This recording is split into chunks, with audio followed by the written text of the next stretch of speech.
computer. Let me make sure. Oh, I don't want to record yet. Okay.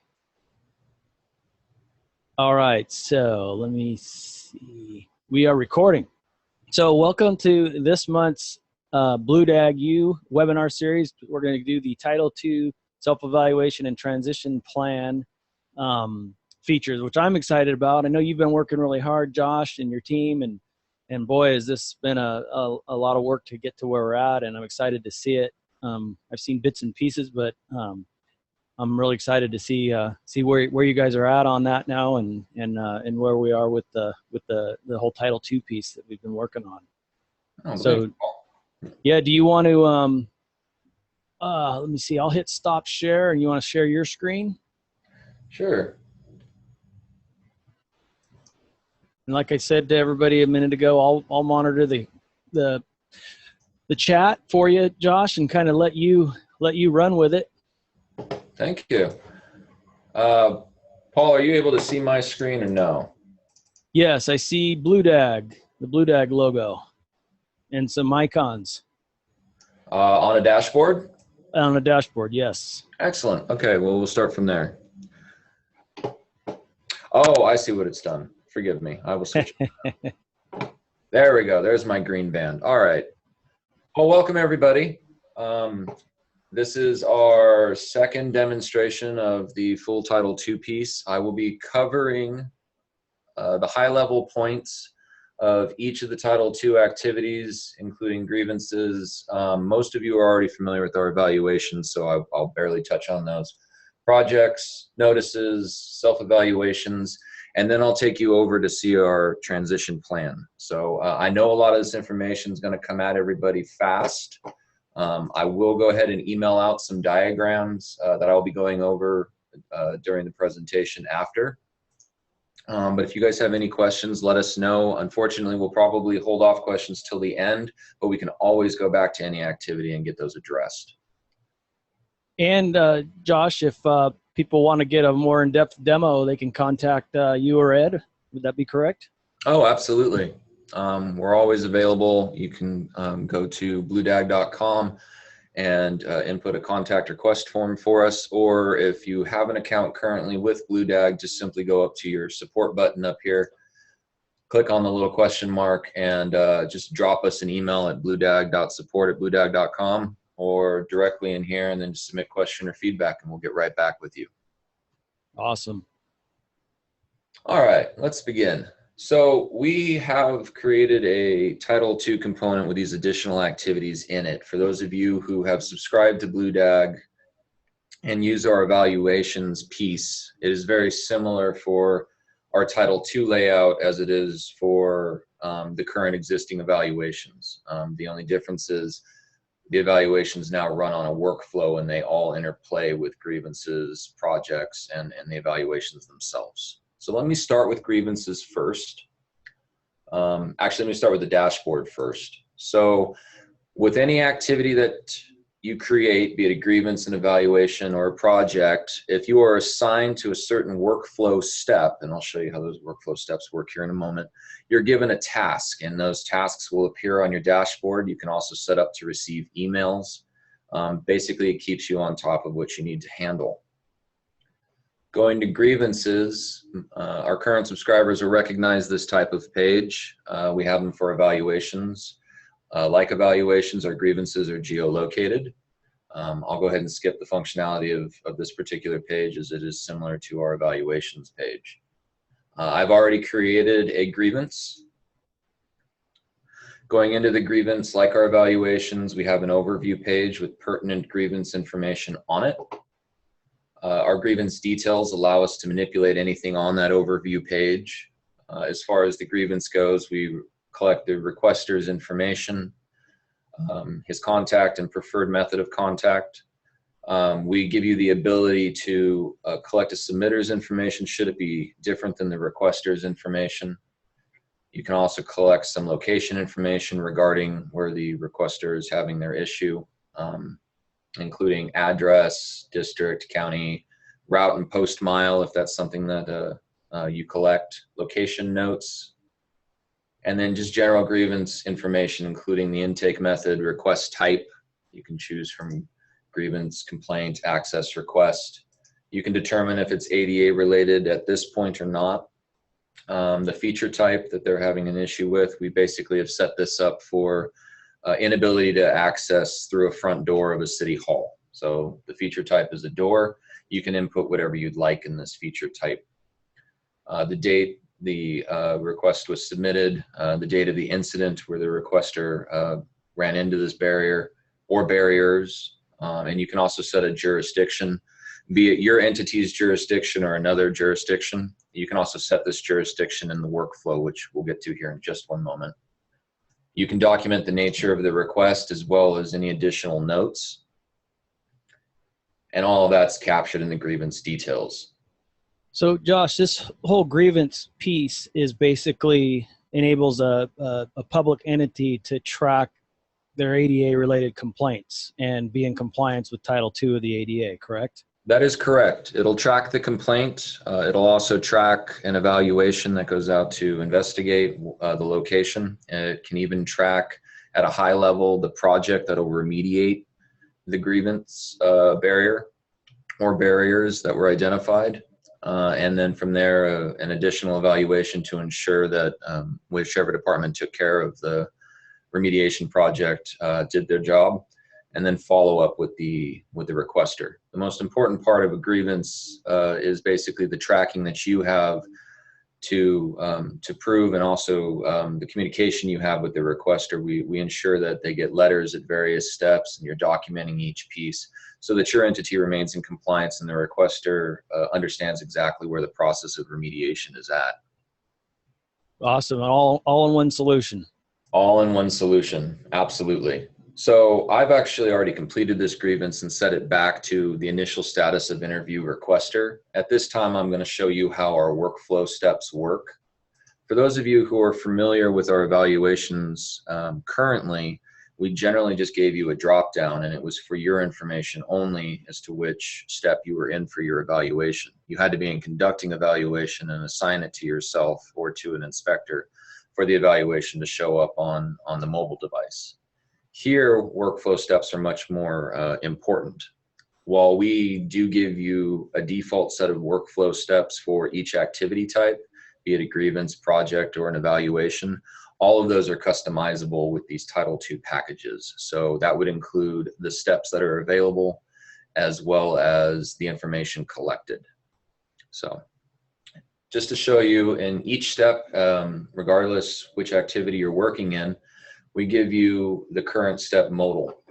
And what it'll give you is the current step that you are on, who the current step is assigned to, and of course you can change the assignment, the due date of the current step, any information regarding the step. Generally this is your directions on how to fill the step out. And then below that is any information we're collecting. For this one, this is the interview requester step. This is the information we collect for this step. We give you 3 attempts to contact the requester. And if you do and it's successful, you can complete the information for interview with requester, the information that you've obtained. You can go into the details and fill out the rest of the information for the grievance and put any notes in for the step. And then below, you have the ability to transition to other steps within the flow. So you can choose, depending on if you did contact the requester, you can send them an acknowledgement notification letter. These letters are generated generally by email, but we do give you the option to print if the requester has asked to have a written letter sent to them, or if it's within your workflow for your entity to send a printed out letter. We also give you the ability from this step to send out an unsubstantiated case letter or an unsuccessful contact letter. So if you can't get a hold of them, or in the case of unsubstantiated, it may not be ADA related or the barrier may not exist. So from here, assuming that you filled out your step, and this goes for all steps, you can transition to the step of your choice. You can see who you're going to assign it to, any of the members in your entity that are grievance assigned, you can choose there, as well as the next due date. Now, due dates, we do assign for each step by default a certain number of days. However, of course, we can change that for you, and you have the ability to change that due date on the fly should you want. So transitioning here, it'll tell me it's working, and it'll move on to the next step, which is sending an acknowledged notification letter.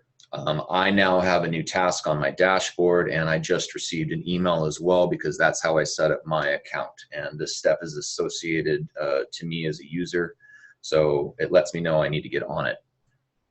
Since we are limited on time, I'm not going to go through the full step intake for the whole grievance process flow, but I am going to send this out to every viewer who's here today.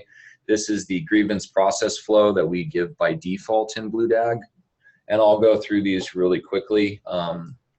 You have the step name at top. You have the number of days we allow you that step. And the way that it's been set up, this workflow has 155 days all the way to notification of remediation, assuming there is no appeal process on there, and that you go through the main flow all the way. Now, obviously you have 180 days to reach a resolution with the requester, so we can change this flow to match what your entity's needs are. We start with create grievance and interview requester, which is the step we just came from. Depending on if there is an issue or you are unable to contact the requester, you can terminate the case by moving it to case closed, unsubstantiated case, or case closed, no contact. Both prompt a letter, and both are sent out to the requester's contact information that was captured initially. When I say that, you may have a form on your website that you collect the information from. The submitter may have submitted a letter to you or an email, or they gave you a brief phone call and said they'd call you back, and you weren't able to get the rest of the information. You can always send out what you have. If you don't have enough contact information, you still have already documented what needs to be done, and that you attempted to contact the person. You can always reopen the grievance as well in the future. Assuming you were able to interview the requester, you can then send them an acknowledgement notification letter, letting them know we're on this. This is what you identified to us. This is what we're going to go out and take a look to see what's there. Jurisdiction verification, this is where you determine if it's your entity's responsibility or the responsibility of another jurisdiction. You may be a town, and they may be having an issue where the local Department of Transportation, it's their entity's responsibility. We give you a workflow there to notify that other entity and notify the requester of the proper jurisdiction. Assuming it is your jurisdiction, you can then send them a jurisdiction update letter, letting them know it is our jurisdiction. We're going to go ahead and send out an evaluator.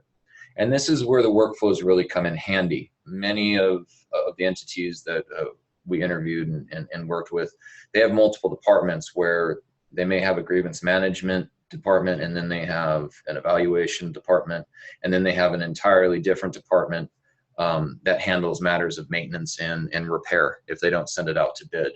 So notating that, our next step is assign evaluation. This is where you create an evaluation just like you would create an evaluation now in the current program.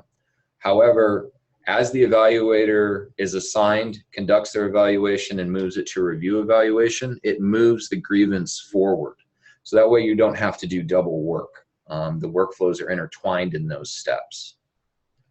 And Josh, just to be clear, when you say evaluation, you mean element evaluation or building evaluation, whether it be a curb ramp or a office building or courthouse or something like that, correct? That's correct. So basically you're sending out your inspector to do an evaluation of whatever elements were identified in the requester's grievance.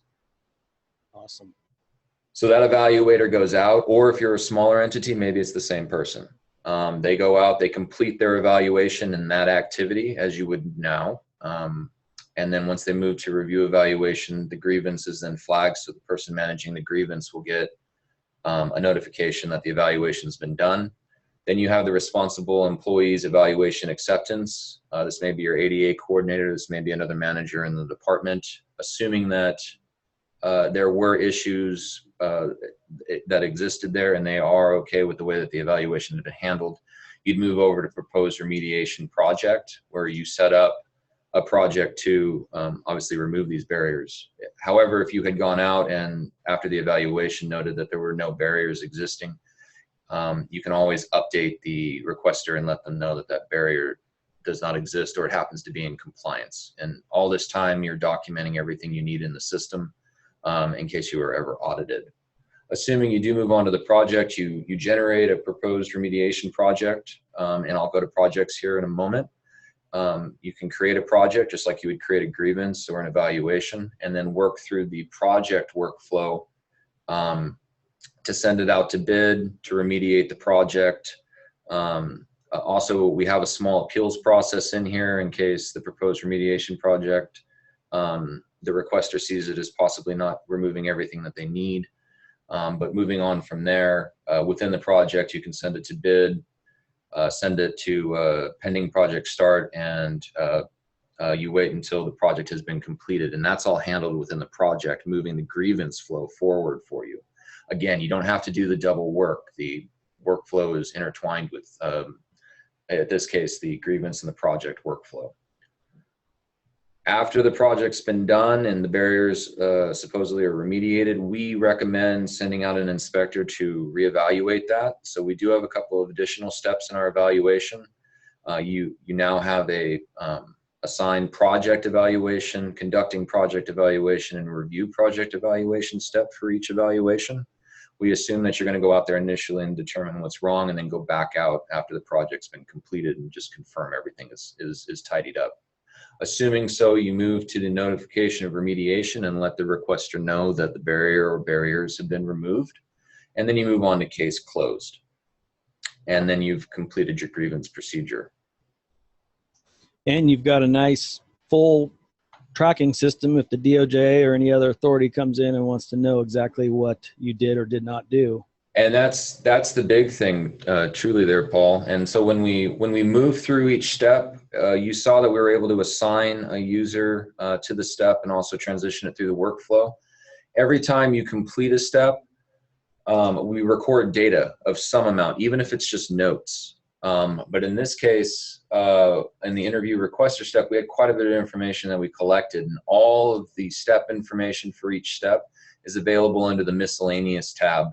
In this case, we didn't close any notes for this particular step, so it was just the interview with requester information that we had picked up.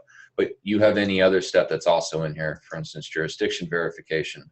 In that step, which I've already completed this grievance before, we collected this information. Is it within your agency's jurisdiction? And then select the jurisdiction, and then the notes for the step as well. So if you're ever asked for documentation on how you completed your grievance, you have it here.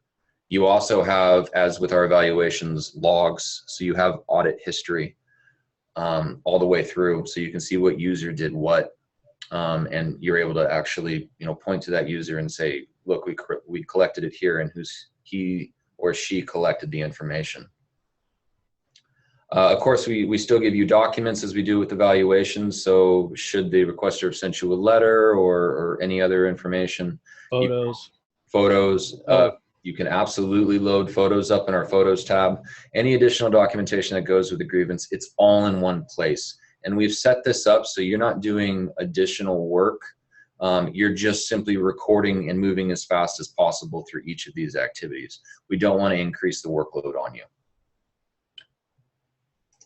Also, any communication that's sent from or to the requester is captured in our communications tab. Most of this is done through the workflow, but if the requester calls back in outside of our normal workflow, we can always add new and add the communication call from the requester here. So you have a full audit trail of communication with the requester in association to this grievance. As you saw from the workflow, we obviously had evaluations and findings that were attached to this particular grievance.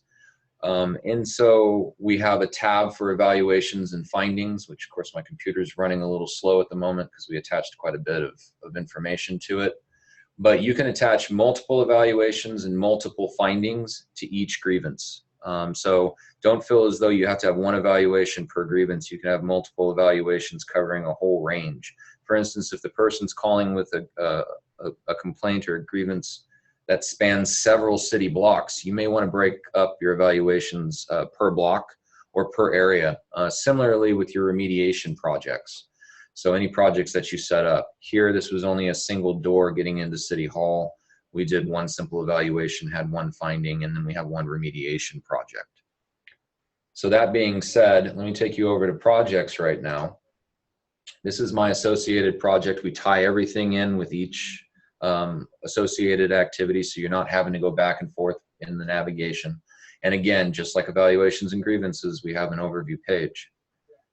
We also have a workflow pop-up here with the current step, information collected. In this case, we have attached grievances, obviously, to this project, trying to get things done.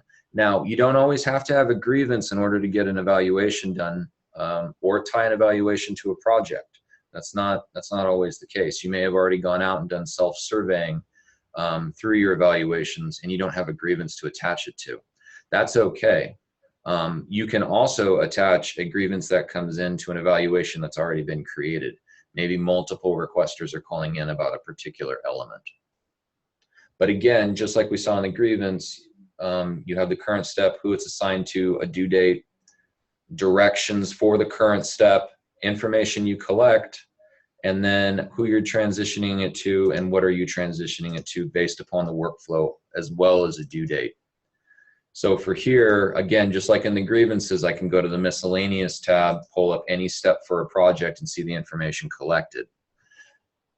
What is different from the grievance, though, is we do give you bid items. Our project management tool here is not meant to take over your entity's project management for maintenance or whomever you have dealing with city works over there. It is, however, set up to collect the minimal amount of data necessary to track and record the project that was used in order to remediate the grievance. If it doesn't work, or if it's not something that you want to use within your entity's workflow, it's something that can also be omitted. However, we find that it's not a lot of additional work, and we also give you the ability to import from your project management system pertinent data regarding how you're remediating the grievance elements. Again, we give you photos, documents, and logs for this as well. So very similar to the evaluations and the grievance that we just went over. And this is the project flow that comes by default with the program. So you can create the project, assign findings. So you don't have to assign entire evaluations to it. If you just have certain barrier findings from your evaluation you want to pull into this grievance, you can do that. You can send the project out to bid. You wait for the project to start. You wait for it to complete. You go back out and inspect the project, and the evaluation again will drive this project's workflow. So you're not doing double work trying to track, and then take it all the way through that evaluation, and then you can determine if it's remediated or send it back to be fixed again. Again, the workflow and the data collected in each step can all be modified for your entity's needs. Also, Josh, is it possible that we can do an interface with like an existing system? So let's say someone has a project management system already in place, and we want to have the two systems talk to each other on the back end, so the data entry point is only on one or the other. Do we have the ability to do that on a customization type basis?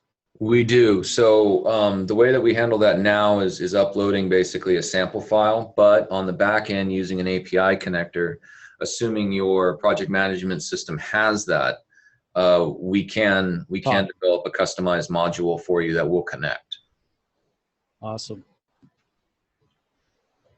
So those are the three activities that interplay with each other: grievances, projects, and evaluations. And we hope that you find that this will give you the documentation you need during a time when you may be audited or unfortunately litigated against in certain cases. So you have all that information here for you in one spot.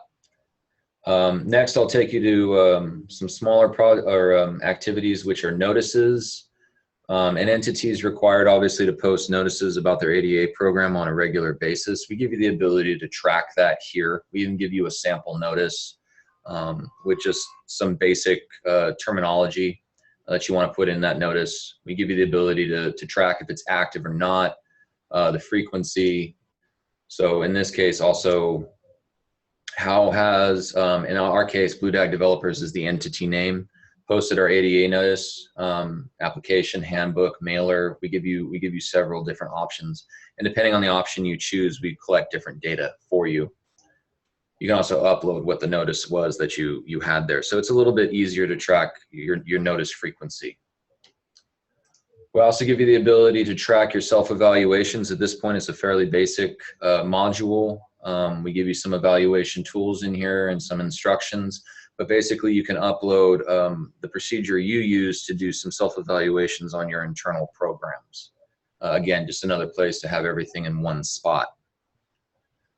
Lastly, I'm going to show the transition plan. It's actually in a different area of our development because each one is customized.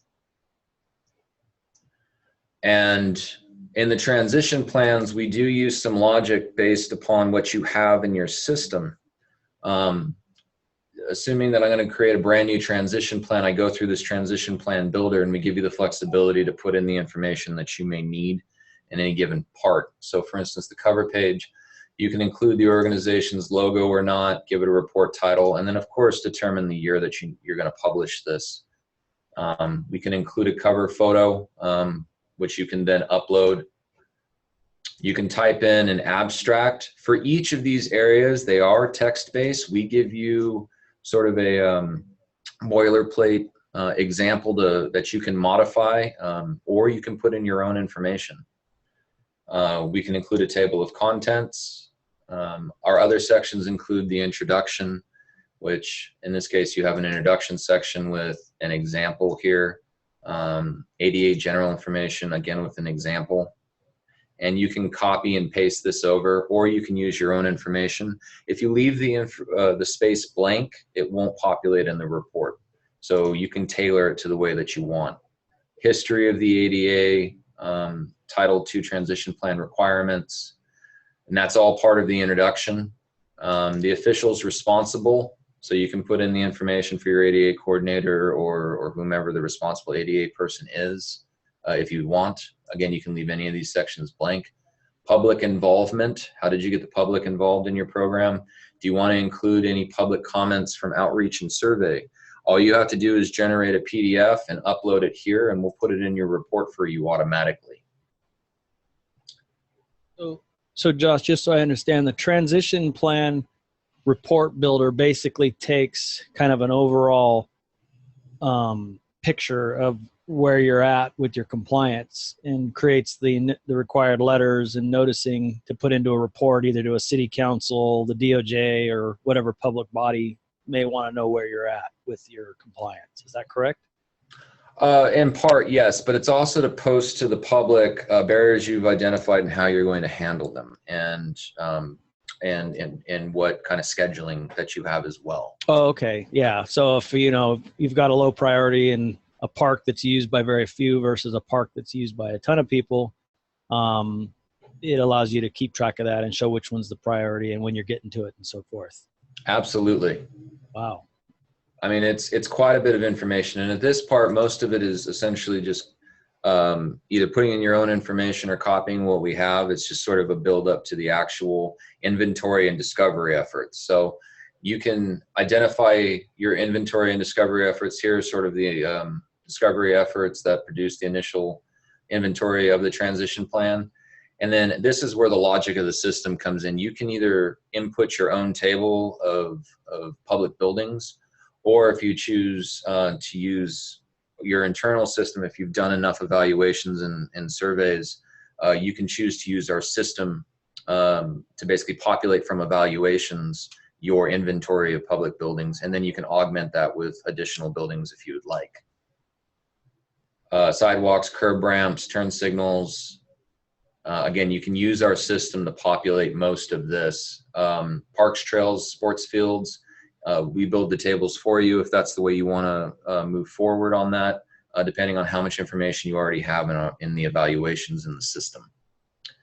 Remedial and survey efforts of agency-owned facilities, maintenance requirements. How are you tasking your maintenance team to get these items done?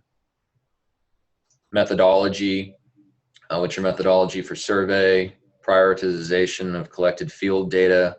I mean, it's a fairly extensive report, and it definitely encompasses the full need of what a transition plan is supposed to fulfill. Accessibility, physical barriers, and inventory collection items. Obviously, you can take all this information and bring it right on over as you need. Field survey assignment development. You know, how are you constantly developing your surveyors to be addressing the most current needs? And then barrier removal, methods for removing barriers in the schedule, integration of a quality control oversight committee. If you have one, again, any of these sections you can leave blank if it doesn't apply to you. Barrier removal methods, detailed description of barrier removal methods. That's quite a lengthy section. And it goes over the priorities of the various barriers too. If you do use our priority system in the evaluation to prioritize the barriers you found, this may be a great place to elaborate on that. And so, Josh, for those individuals or those entities that may already just have building evaluations, we have several clients that already have the subscribers that are already just doing building evaluations. If they were to add on the Title II piece here, that system would fully integrate. So all those evaluations that they've done for their facilities would then integrate with this and be available for reporting and tracking, correct? Correct. We would migrate their account to the new system and update their evaluations to encompass all the Title II components if necessary. And for those that are current subscribers, if you have Title II and Title III elements that you want to keep separate, we can work with you on that as well. Basically, what Paul's getting at is you won't lose any data if you transition to a Title II. Barrier removal schedule. You can speak to that as well. And we also give you the ability to link to barriers, which I'm going to show you what that link looks like. We do offer you a public link that will show you all of the barriers for your entity. And we use that term here at BlueDAG intermittently, barriers and findings. Yes. Sorry, I try to use the term barrier findings to encompass everybody, but occasionally I slip. Yeah, so sometimes we'll say barrier, sometimes we'll say finding. They're pretty much one and the same. Funding, construction monitoring and status reporting, field construction inspection and monitoring, accessibility standards and codes. How are you keeping those updated, and what are you using for your evaluators? And then you can also include any additional public comment or review. Maybe in prior years they've reviewed your transition plan and have asked for additional items to come in there. Again, just generate a PDF, upload it, and it will be integrated into your transition plan. Other than that, let me zoom down here. Other than that, you can preview a section as you fill it out. You can preview the whole report as far as you've gotten. You can save a draft or you can finalize a draft. Once the draft is finalized, you can then download that, send it over to your web people, and have them put a link on your website.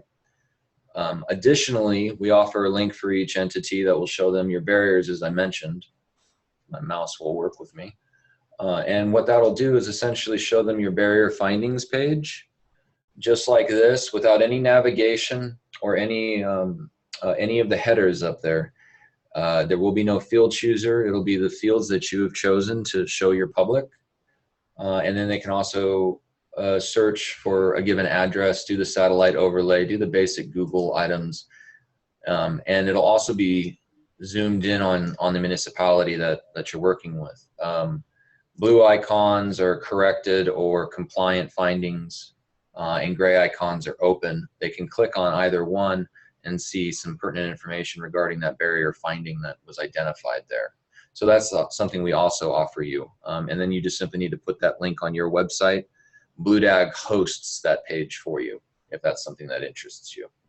So that basically, Josh, that allows the entity's public access to a certain amount of data so they can kind of track an area of concern, and also help the entity address concerns without getting phone calls and more emails because they can just look it up themselves. That's correct. They can look it up themselves. They can see if it's being worked on, what the priority is, if that's what the entity wants to relay to the public. Again, the table is set up any way that they want. They won't have the public will not have a field chooser option.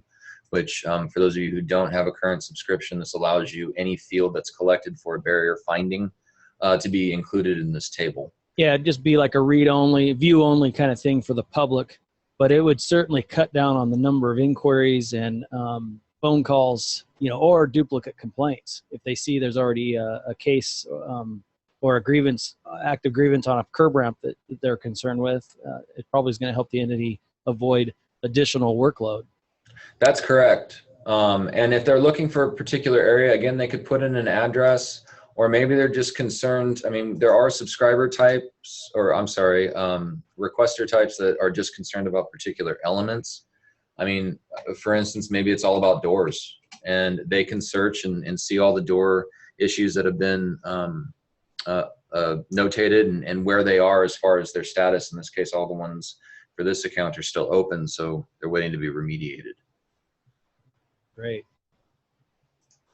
Any additional points you would want me to cover here, Paul, before we start taking questions?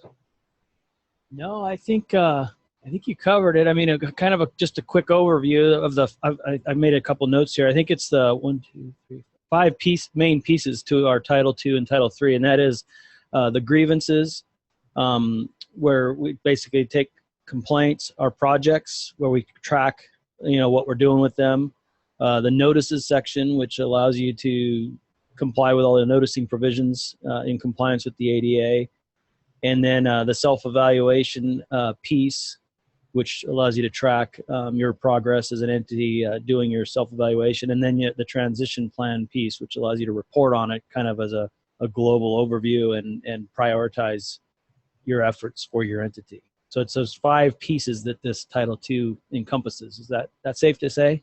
That's correct. Also, with our evaluations, we have the ability now to set up routes with a type of an evaluation called a PROW, public right-of-way. It allows you to actually draw a route and then identify barriers along that route. That's something that's not in the current evaluation package, although you can identify things like curb ramps, push buttons, things like that you would encounter along a right-of-way or a path along like that. But in this case for Title II, we really broke that out. Oh, okay. Yeah, this is a great tool. I mean, this is so needed. Because I know, having worked for former jurisdiction, our efforts were pretty, it was a spreadsheet here, an email there, a book there that we dusted off, to track stuff down when, and it was just a cumbersome process. And having an all-in-one solution like this would be so helpful. Wish I would have had it back when I was working in jurisdiction still. Right. So this just real quick as an overview here for PROW, you are able to draw this is sort of a lengthy route, but we use Google to come up with the routes for where we want to survey. But this is basically what the PROW looks like. You've got a first and second location, and these all work off of the Title II evaluation workflows. So these will also tie into your grievances and projects. Awesome. Yeah, that's a great tool. Now, you guys have been busy. Yes, we have.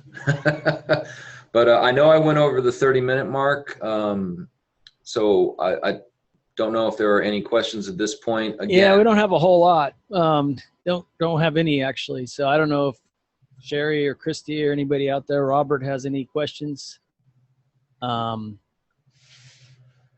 So most of the Title II piece, again, is geared towards government entities, and it's licensed generally to an entity, as accounts are not managed for multiple entities under a single subscriber. So the city of Oakland, the county of Shasta, out here in California, you may even have a state entity that wants to open an account. Other than that, I only touched on some high-level points here. Our full demo generally takes about an hour and a half with open questions back and forth. So if you guys have any questions, feel free to ask them now or connect with us after the demo today, and we'll set you up with a full demo later. Yeah, and also, Josh, just to point out, anybody who's watching this later, because we're going to post this on YouTube on our BlueDAG channel, but this isn't something that you can just sign up for, like our BlueDAG silver package and so forth. I mean, this is good because it's an entity based, and there's some tailoring for that entity. It's going to be something that we work with them more hand in hand with. And Yes. secondly, it's coming. It's going to be available, widely available. When is our target date that we'll have this available for everyone? So we are targeting March 1st, and we will make that date. Actually, it may even be as early as Monday of next week. Okay. So great. That's a good deal. I know we've had a lot of interest. Oh, very, very much so. There's been quite a few that have wanted it for their entities out there. We've given, again, 2 demos thus far, and we have several more after the BlueDAG University today. But do note, as Paul mentioned, this isn't something that you can just simply sign up for like you can with our evaluations module. Right now, there is a bit of onboarding time. That way, we can ensure that the workflow will work for your entity, that we have the right users in the system, and also it's a bit more intensive training. Yeah, it's not like just a single ADA consultant with just a buildings package. You know, it's a much more involved process.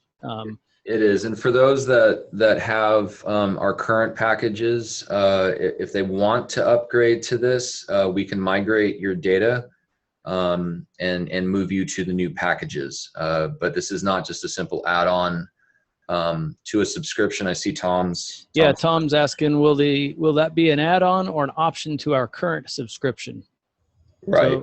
So for current subscribers who want to move to this Title II piece, we would work with you one-on-one to figure out the way to migrate. Yeah. It's on a completely different box than what you guys are on as far as the server itself. It's kind of on a behemoth, so we can process the additional data. So we can migrate all your information. Don't feel like if you upgrade, you'll lose anything. Yeah.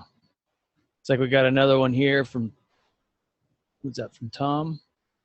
Oh, no, he said, thank you, Tom. And Robert says he'll be in contact with us offline. So I know Robert will be we'll be working with Robert also. And any other questions? It's like Ed says, this suite is available in our higher level product, and we can migrate you if it's something that you need. Please contact us per the info above for more info. And for those of you that are on the chat, Ed's put his phone number and email on there too. So we're always happy to help out if you're viewing this later or today. So yeah, so this is exciting. Good stuff. Thank you. Man, an all-in-one solution with building evaluation, barriers, public rights of way, grievances, noticing. I mean, cutting edge. You know, I mean, it's a great product, and as we get more and more people, it's constantly evolving. We're coming up on almost our 1 year, right, Josh? That we launched BlueDAG. Yeah, that we launched BlueDAG to the public. I mean, it had been in use for several years before that, but I believe it's around March 7th. Yeah, we're coming up on that. So as more people are using it, I mean, we're always constantly improving it and taking feedback from our subscribers, and the programmers there that Josh is working with are just phenomenal at getting things fixed, and it just continues to get better and better every day, and light years away from where we were just a year ago. And Richard said thank you, and I think that's about it. So we don't want to take everybody's time up, but Josh, you got any last things? Otherwise, I think we'll call it a day, huh? No, I think we're good. Just let us know if you would like a full demo or have any other questions. We'll obviously be posting this video on BlueDAG's Facebook and YouTube channel. Absolutely, and I'll export the email links to everybody, and you want to send out those PDFs of the workflow to everybody? Absolutely. I'll send you a attendee list, and thanks everyone for joining us for this month. Next month we'll have we'll get back on our third Wednesday, I hope, and not sure what we'll do next month. We're looking for topics, but I've got a couple ideas, and I know you do too, Josh. But anybody has anything specifically they want us to do for next month's webinar, let us know, and have a great week. And thanks, Josh. And I'll be connecting with you offline here. All right. Thanks, Paul. All right, Josh. Thanks, everyone. Thank you, everyone. Thanks, Ed. Bye-bye.